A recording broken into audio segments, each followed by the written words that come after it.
I got lucky in high school because I had a friend whose dad owned this little bitty radio station in the hometown where I went to high school. And I went over there one day and just got fascinated by all the equipment and what was going on inside, and he let me start hanging around and eventually let me do weather reports and hospital reports. And I just got hooked at an early age with the technology, the immediacy of it, and broadcasting in general. So I got hooked when I was about 15, 16 years old. Would you say you propelled into finding a job right out of college, or? Yeah, it did, because I was, again, lucky. I messed around at that radio station for the last 2 years of high school, and so then I knew what I wanted to do. When I went to college, I immediately started working at the college radio and television station. So by the time I got out of school, I really had 6 years experience in radio and television. I knew what I wanted to do, and I was kind of driven to get that first job. You think that's a lot different than what people have now? That experience early on, you have to go to college first? Yeah, it's harder now because, there aren't that many mom and pop owned radio stations or TV stations like there used to be. And it's harder to get that door open for you. But if you can do it, internships, all those kinds of things, they all help. It's all experience. I had a year-long internship when I was in college. So anything, it's about the person too. If you're driven to do it, you'll find a way to get in there, whether it's the college station or the hometown station or something. You'll get yourself in the door. When you were coming out of college, or maybe when you were just almost done, what was your ideal job? I don't know if I had one. I just knew I wanted to do news. I really enjoyed it. When I was in college, I was lucky because, like most colleges, we got to do a broad scheme. You got to do it all. I got to direct, got to shoot, got to produce. I did sports, did news, and news is where I really wanted to go. So I knew that, and it was in that time in the 70s when Watergate was going on, and I was enthralled by that. Those hearings were going on while I was working at the radio station in college, and I just knew that's what I wanted to do.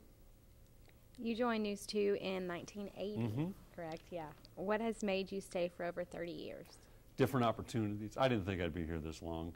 I came here for probably 2 or 3 years, and when I came here, it was in the time when technology was changing. We were just being able to do live capabilities, and I came here for that. And that was a great experience. And then eventually I started covering politics in Tennessee and really enjoyed that. About 3 or 4 years into it, they asked me to do some anchoring, and that progressed, and eventually I became the main anchor here. I became the news director at one point for a couple of years. Different opportunities kept opening doors here in Nashville, and I just stayed. And we fell in love with the community, fell in love with Nashville itself. Our kids are here, and just became home. Do you see yourself leaving at any point? You never say never, but probably not. I'll probably finish my career here in the next 10 or 15 years and retire here. You covered the first space shuttle launch in 1981, just 1 year after coming to News 2. How'd that feel? It was really exciting. That's one of the great parts about this job is we get to cover history every now and then, and that was a very historic moment. There was a little bit of a Nashville connection. A Nashville company out by the airport helped produce part of the engine cover, and that's why we were down there doing that local aspect. But watching that thing take off and realizing it was a success for NASA and the first time it had happened, it was quite an experience. How did you get selected to cover that particular story? Lobbied, bribed the news director, begged the news director. It was a great story because, those are the days where you just kind of run and go. We didn't have hotel rooms. I had a friend who works here, was a photographer. We stayed with his mother, slept on her couch, and the launch was delayed 2 or 3 days, so we were down there 2 or 3 extra days. But, you do what you got to do to get it done. So there were only 2 of you doing the filming? Me and the photographer went down there we were there 3 days before it finally was launched.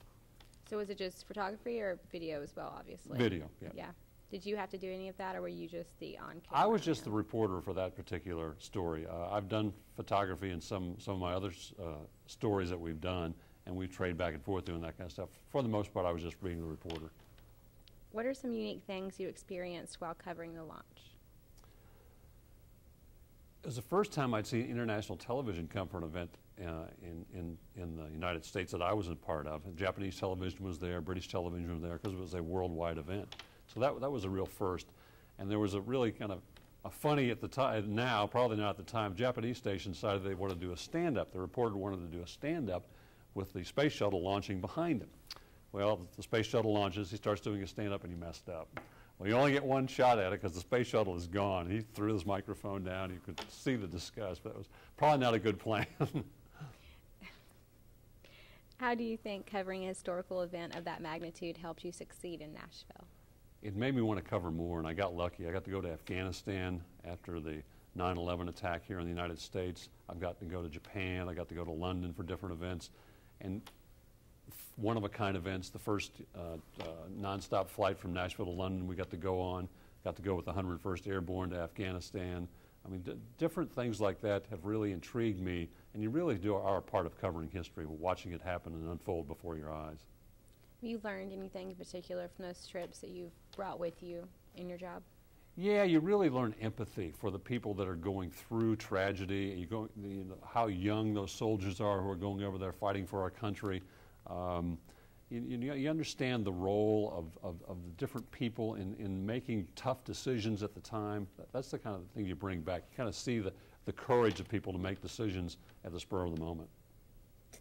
What other stories were you led to cover in the following years after you did the launch? And I did a lot of campaigns, a lot of politics. I covered Al Gore's, both his presidential runs, been to several Democratic and Republican presidential conventions, governor's conventions, a lot of elections here in Tennessee. Did a lot of politics, which interests me. Some crime stories here and then. Did a documentary several years ago on the Ku Klux Klan in Tennessee. That was interesting. A broad spectrum. Do you ever find yourself in danger from doing stories like that? Been shot at a couple of times. When we were in Afghanistan, we were under mortar fire. It happens, you don't put yourself in harm's way, but sometimes you end up there. So they were doing a good job of protecting us over in Afghanistan, and and the other areas where we were traveling at the time. Was shot at a police event where there was gunfire happening and a bullet just came close to us. So that happens, but you try not to put yourself in danger, obviously. So you weren't the target, you were just... Hopefully it wasn't the target. Hopefully it was just a stray bullet coming that way. Like you said, you had the privilege to interview Vice President Al Gore. What was significant about that interview? At the time, the first time I interviewed him, when he was running for president, he was 39 years old. He was a young man running for president of the United States. He turned 40 during that campaign. That to me was intriguing. Here was this young Tennessee guy whose father was a senator. He had become a United States senator. There was a lot of history in his family. And here he was at this very young age running for president, and we were getting to follow him on this trail. In fact, the interview we did was in Boston. It was one of the primaries going on in Boston. Did you ever think about comparing him to someone else of your generation, JFK, maybe the young and the family? Yeah, I mean, I think that there was a lot of that. I mean, he had similar political background. There was the whole philosophy were similar. They were both Democrats. So yeah, there was certainly some comparisons. In 2010, you interviewed former President Bill Clinton about his backing of Mike McWhorter's campaign. What message did you want to get out of that interview? He was real good friends with Governor McWhorter, Mike McWhorter's father. And really, I just wanted to talk to him about his connections to Tennessee. He was, of course, the governor of Arkansas, a border state, before he became president. And he had a lot of connections with Governor McWhorter when they were both governors at the same time. That's part of the reason he came and supported Mike McWhorter. He was also involved with the decision to obviously pick Al Gore as his running mate when he ran for president of the United States. So those are the kinds of things I want to talk about, how that came about. And he told me the story that it was actually Governor McWhorter's idea to put Al Gore on the ticket with him. So we got kind of a break some news there when he was here for that event. Did you create relationships that lasted you through the years after doing those interviews? I have. Not all of them, but some of them I still keep in contact with former Vice President Gore. I kept in contact for years with Governor McWhorter till his passing just last year. I've kept in contact with different reporters I've met over the years. Bob Woodward at ABC, we were in Afghanistan together. I was for years in weekly, almost or monthly contact with Peter Jennings. We talked back and forth by email. So you make those contacts in the business and the people that you cover. Do you think being a reporter in Nashville has helped you in getting interviews with more interesting and powerful people just up the line? I mean, presidents obviously is hard to beat. It's probably harder being here than it is if you're in Washington or Chicago or New York, a bigger city. But when they come to the state, it helps. I mean, the background that I have, what I've done in the past helps. But yeah, it's probably a little more difficult if I call up today and want to interview someone and I'm saying I'm from Nashville, Tennessee, as opposed to saying I'm from WABC in New York. Are there any powerful figures you're interested in interviewing today that you haven't? Oh, that's a great question. I hadn't thought about that, but I always enjoy talking with newsmakers, and not necessarily powerful people, but whoever's making news. I think Tim Tebow would be a really interesting interview. Politicians are interesting in their own regard. Sports figures, people that do things that don't ask for publicity, I think, are always interesting stories. People who really try to give back to a community or try to help someone and not seek credit for it. Those are the kind of stories that interest me. What's news to you? If it's news to you, it's news to me. I mean, I really think that news is what everybody sees in front of them every day. People want to know about what's going on in their community, what's happening in their neighborhood, what's happening across the street, what's happening with their school. Those hometown aspects to me are what's important about doing local news specifically. I can do some national things as well, but national news is covered on cable networks and the national networks. What I'm important to people for is covering what's happening here in Tennessee and what's happening in Nashville, because they can't get it anyplace else. What do you think is unique about Nashville and journalism, that correlation? I'm not sure if there's anything unique. There's been a lot of important journalists have come out of Tennessee, and John Siegenthaler, Al Gore was a journalist for a while, many others who have been in the state, David Broder, several nationally renowned journalists have come from Tennessee. I don't think there's anything more unique about this state than any place else. People tend to have their career begin and launch, and then they move forward, but that's kind of what's happened here. Your show, This Week with Bob Mueller, it's such an accomplishment, obviously. What do you enjoy most about it? I really enjoy the interview aspect of it, and just the back and forth when I talk to the Republican voice and the Democratic voice. Everybody's opinions is important, and this is a show where we can get a lot of opinions out there. We can talk to newsmakers, and we can get kind of the pulse of the community out there.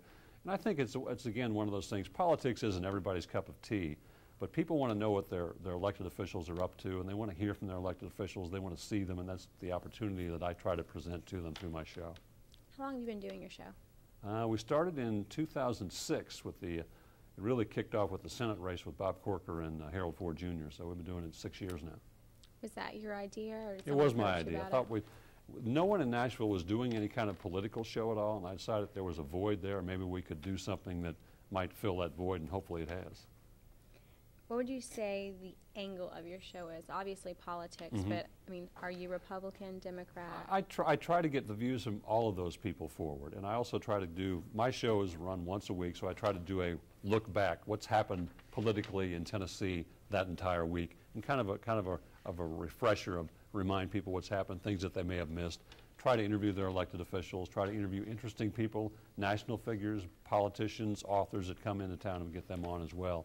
I think people have diverse opinions and want to hear other opinions. That's what I try to present. So a little middle of the road. A little middle of the road. From my perspective, sure.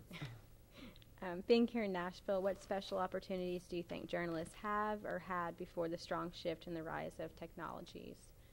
I'm not sure. I think that the one unique thing here in Nashville, of course, is the country music industry and all the celebrities, the country music, the writers, and the film industry that's been moving here. A lot of more movies being made here. So I think that the words that Tennessee has become kind of the third coast is really true. There's a lot of things going on here that aren't happening in other cities, like musically and electronically. Yes. Are you a fan of new technology? I love new technology. I think this business has changed so much because of Twitter and Facebook and the internet and cell phones and smartphones. There's so much more information out there that can get to people so much quicker, and that's our job. We're trying to get information to people as fast as they can. I get more help from the community out there, because if I go on my Facebook page during a breaking news story and suddenly people are responding to me, or they're responding on Twitter, giving me information about what's going on as they're watching it. So they really become my eyes and ears. I think new technology only expands what we do. And you're really into social media. You have the Twitter account, you have the Facebook, I have two Facebook pages and a Twitter account, and I enjoy the update. I enjoy the back and forth. I'll post something and really kind of look back, sit back and wait for responses and see where it goes. I enjoy the conversation. You know, sometimes it gets very heated, and that's kind of fun to see people from different perspectives come in and begin discussing about a topic. And you run all those yourself? No one else goes through it? Yeah, they're all me. Contemporary journalism is told in significantly different ways than it was 10 to 20 years ago. In what ways do you find yourself telling the news?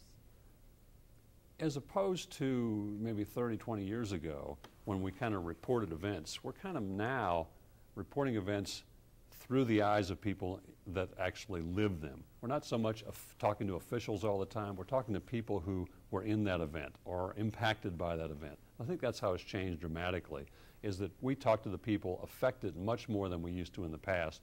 We would talk to the governor and a commissioner, and he would tell you what he was proposing. Now, we'll talk to the governor about his proposal and then go to someone who's going to impact. Your services are going to be cut because of this. What do you think about that? I think that's kind of where the shift has happened, where we really take it to the people who are affected now. Do you think there was a reason that didn't happen more 10 to 20 years ago? I'm not sure. I think that, you know, it was just, you know, trends happen, and the way they did the news then was you talk to the elected officials, you talk to the spokesperson, and then it just changed. Which media do you find most accommodating for you as a public figure? I'm not sure I understand what you mean. Media, Facebook, Twitter, TV, email. Accommodating what For you as a public figure to address people that you need I to use talk them to. all. I really do. But obviously, whatever what's your favorite? whatever notoriety I have, it's because I'm on TV. So, and I really enjoy telling stories on television. I think it's a medium that, you know, you can use all of the aspects. You can use sound, you can use pictures, you can use words. And I think that that's what's different about radio. Radio, you got to do it all with words.